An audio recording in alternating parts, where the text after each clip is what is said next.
नमस्कार मित्रांनो, सर्वांचं माझ्या यूट्यूब चॅनलमध्ये स्वागत आहे। मी संदीप वाघमारे, विस्तार अधिकारी कृषी। आज मी तुम्हाला लक्षातच आलं असेल मी कुठं आहे। आज मी आहे सोयाबीनच्या शेतामध्ये आणि आज तुम्हाला मी माहिती देणार आहे येलो वेन मोझॅक या सोयाबीन पिकावरील रोगाबद्दल। आपल्याला दिसत असेल मित्रांनो, हे आहे सोयाबीन वरील येलो वेन मोझॅक रोग। याची ओळख अशी आहे की पानांवर पिवळे आणि हिरव्या रंगाचे डाग पडतात आणि पानांच्या शिरा ह्या पिवळ्या होतात। मित्रांनो, हा रोग जो आहे तो विषाणूजन्य असून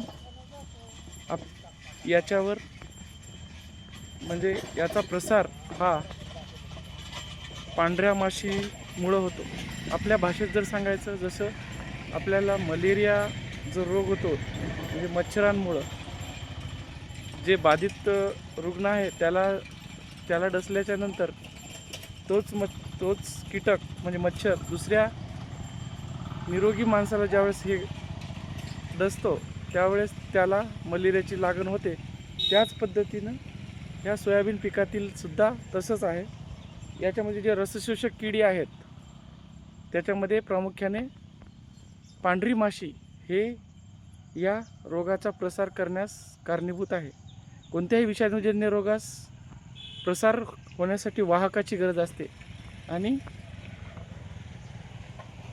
पांढरी माशी हे येलो वेन मोझॅक या रोगाचा प्रसार करणारे वाहक आहे।